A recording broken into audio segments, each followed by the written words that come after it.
ይህች ምስኪን ሴት ፍቅረኛ ያገኛለሁ ብላ ወጣ ምን ገጠማት?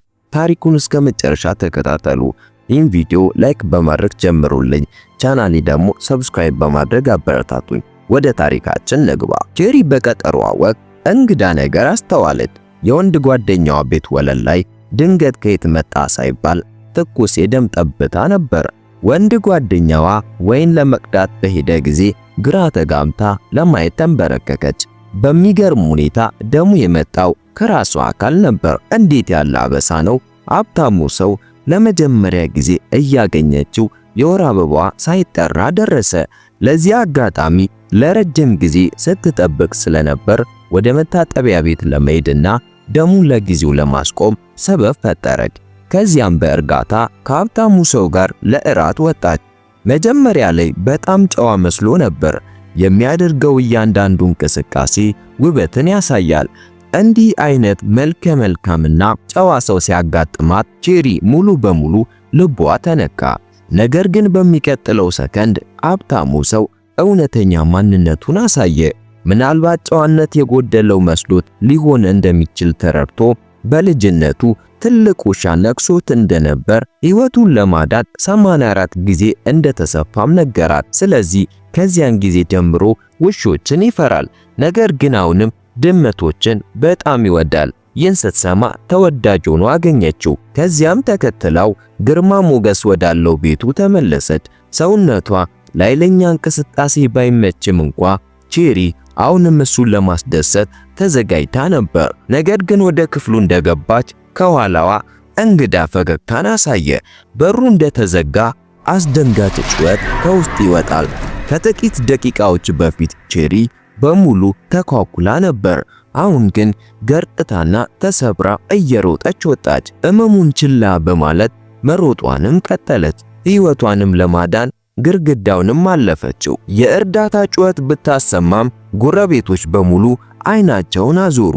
ብዙ ጊዜ እንዳዩት ይመስላል። ጭራቁ ሰው ሊደርስባት ሲል ጄሪ ለማምለጥ ባዶ እግሯን ሮጠች። ከዶንጊያን ከተማ እስከ ክሪንተን ገነት ሮጠች። በዚያም በመጨረሻ መንታ መንገድ ላይ ጥቂት ደግ ዜጎችን አየች። በቁስል ተሸፍና ሲያዩ በመጨረሻ ፖሊስ ጠሩላት። ግን ያልጠበቀችው ነገር ቢኖር ፖሊስ እሷን ለማዳን አልመጣም። ይልቁንም የመጠጥ ክልከላን በመጣስ አሰሯት። ያም ሆኖ ግን ቢያንስ ከዚያ እብድ ሰው ተርፋለች። ከጄሪ ጋር እስር ቤት ውስጥ አንዲት ታሳሪም ነበረች። ለምን እንደታሰረች ጠየቀቻት። ጄሪ በዚያን ሌሊት የተከሰተውን ሁሉ በእውነት ነገረቻት። ነገር ግን ታሪኩን ከሰማች በኋላ ሴትየዋ በድንገት በጣም ደነገጠች። አሁን ታርጌት ተደርገሻል አለቻት። ባህሪዋ ሙሉ በሙሉ ግራ አጋባት። አንዴ ያ ሰው አንቺን ታርጌት ካደረገ የመጀመሪያዋ ሴት ብቻ ነው ልታድንሽ የምትችለው ብላ ነገረቻት። ግን እሷ የመጀመሪያዋ ሴት ማን እንደሆነች እንኳን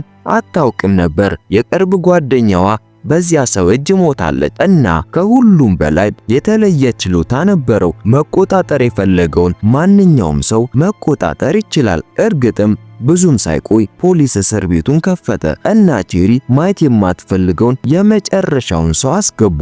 እየተንቀጠቀጠች በማዘኑ ተደበቀች። ሰውየው ጥሩ አደን እንደምትሆን እንዳሰበ ነገራት። ግን እሷ በጣም ደካማ ነበረች። እሷን ለመያዝ ምንም ጥረት አልወሰደም። አሁን አንድ ተጨማሪ ጨዋታ ይቀራል። ጄሪ እንድትሄድ ይፈቅዳል እና የድመትና አይጥ ጨዋታ ይጫወታሉ። ሌሊቱን መትረፍ ከቻለች ደህና ትሆናለች። ካልሆነ ግን እንደ ቅጣት ሞት ይገጥማታል። ከእስር ቤቱ መውጣት ባትፈልግም ፖሊስ አሁንም እንድትወጣ አስገደዳት። የመንገዱ ግድግዳዎች በጠፉ ሴቶች ፖስተሮች ተሸፍኗል። ሌሎችም ተመሳሳይ ዕጣ እንደደረሰባቸው ግልጽ ነበር። አሁን ግን ምንም ምርጫ አልነበራትም።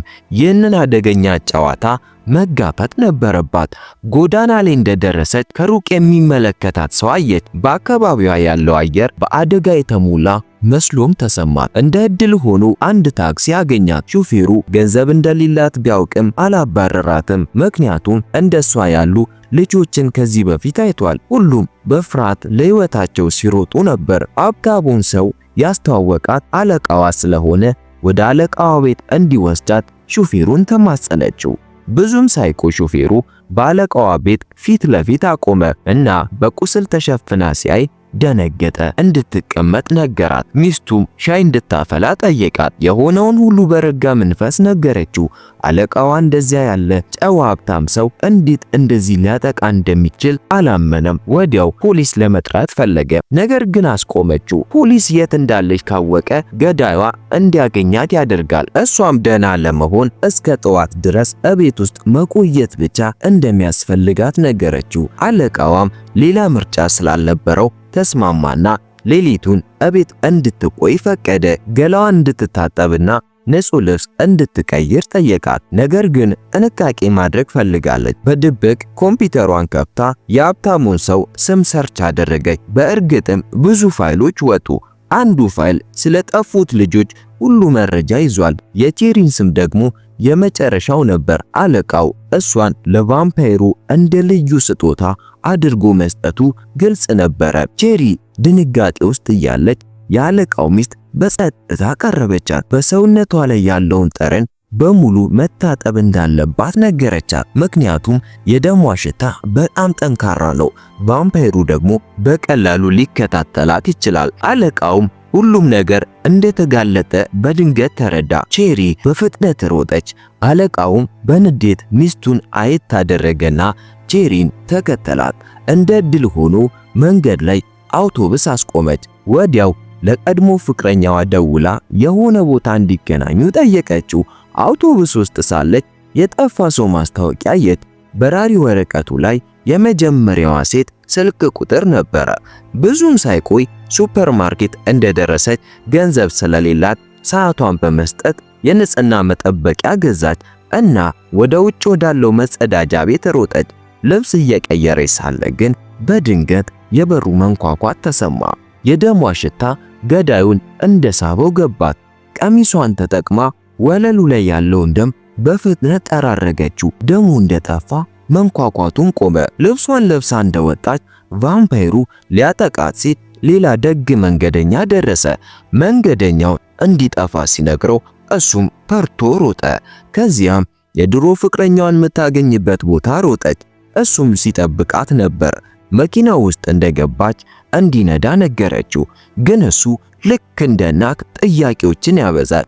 ቼሪ እስክትጮህ ድረስ። ከዚያም በመጨረሻ መንዳት ጀመረ። መኪና ውስጥ እያሉ የተፈጠረውን ሁሉ ነገር ነገረችው። እሷን ለመጠበቅ ወደ ቤቱ ወሰዳት።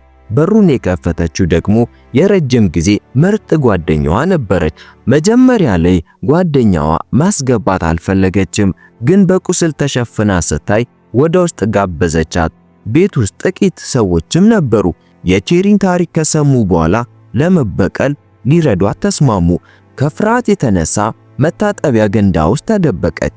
ከባድ ፍልሚያ ከተደረገ በኋላ ውጭ ያለው ነገር በድንገት ጸጥ አለ። ቼሪ ለመፈተሽ ስትወጣ ሁሉም ጓደኞቿ በደም ውስጥ ወድቀዋል።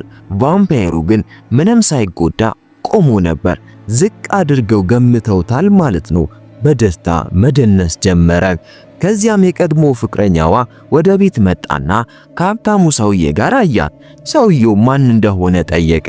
ግን ቼሪ በፍጥነት ራሷን ነቀነቀች። ልክ አይኗ እያየ ይህ ሰው የቀድሞ ፍቅረኛዋን ራስ ቆርጦ ጣለው። ያኔ ነው ቼሪ እሱ ጭራቅ እንደሆነ የተረዳችው። ለህይወቷ ሮጠች። ቫምፓየሩ ግን በእርጋታ ተከተላት። እሱም ምንም ያህል ብትሞክር ልታመልጠኝ አትችልም እያላት እንደሆነ በማሾፍ ያበሳጫት ነበር። ከዚያም አንድ በፍጥነት የሚሄድ መኪና ገጨው። ግን በሚገርም ሁኔታ አልሞተም። ተነስቶ እግሩንና እጁን ዘረጋ። ቼሪም ያለቃዋ ሚስት የተናገረችው ትዝ አላት። ቫምፓየሩ ደሟን ማሽተት ይችላል እና እሱን ተጠቅሞ እየተከታተላት ነው። የንጽህና መጠበቂያውን አውጥታ ከድልድዩ ስር ባለው መኪና ላይ ወረወረችው። ከዚያም ባዶውን ድልድይ ዙሪያውን ተመለከተና ወደ ተሳሳተ አቅጣጫ ሄደ። እሱ እንደሄደ ቼሪ ከተደበቀችበት ቦታ ወጣች። ወደ አንድ ባር ሮጠች። ሽንት ቤት ውስጥ ብሊች አግኝታ የደሟን ምልክት በሙሉ አበሰች። ከዚያም የተጣለ ልብስ ለብሳ የመጀመሪያዋ ሴት ጋር ደወለች። ምክንያቱም አሁን እሷ ብቻ ልትረዳት ትችላለች። ከዚያም መኪና ይዛ ወደ መጀመሪያዋ ሴት እዛ ቦታ አመራች። ግን ቫምፓየሩ በቀላሉ መልሶ አገኛት። በመኪና ውስጥ የነበሩት ሰዎች በሙሉ ተገደሉ።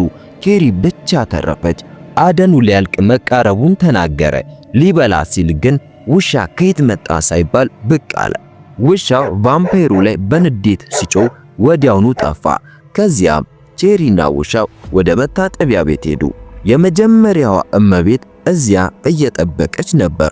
እሷም ጭራቁ በእርግጥም የሰው ተኩላ እንደሆነ የእሷን ሽታ ከየትም ቢሆን ማሽተት እንደሚችል፣ ስለዚህ የትም ብትሄድ ሁል ጊዜ እንደሚያገኛት ነገረቻት። ፀሐይ ከመውጣቷ በፊት እሱን ለመግደል መንገድ ማግኘት አለባቸው እና ቼሪ ማጥመጃ ትሆናለች። እነሱም አስቀድመው እቅድ አዘጋጅተው ነበር። በጥንቃቄ ከተዘጋጁ በኋላ ቼሪ ንጹህ ልብስ ለብሳ ወደ መዝናኛ ፓርክ ሄደች። እዚያም ደሟን በልብሷ ላይ ቀባችው እና ቫምፓየሩ እስኪመጣ ጠበቀችው። ብዙም ሳይቆይ ሽታውን ተከትሎ ልክ እሷ ጋር መጣ። ፍጻሜው መቃረቡን ሳያውቅ ሊያጠቃት ሲል የጣራውን መስኮት ሰበረችው። የፀሐይ ብርሃን ወዲያውኑ ወደ ውስጥ ገባ። ቫምፓየሩ ሊያመልጥ የሚችል መስሎት ነበር፣ ግን በሚቀጥለው ሰከንድ የብርሃን ጨረሮች ቦታውን ሞሉት።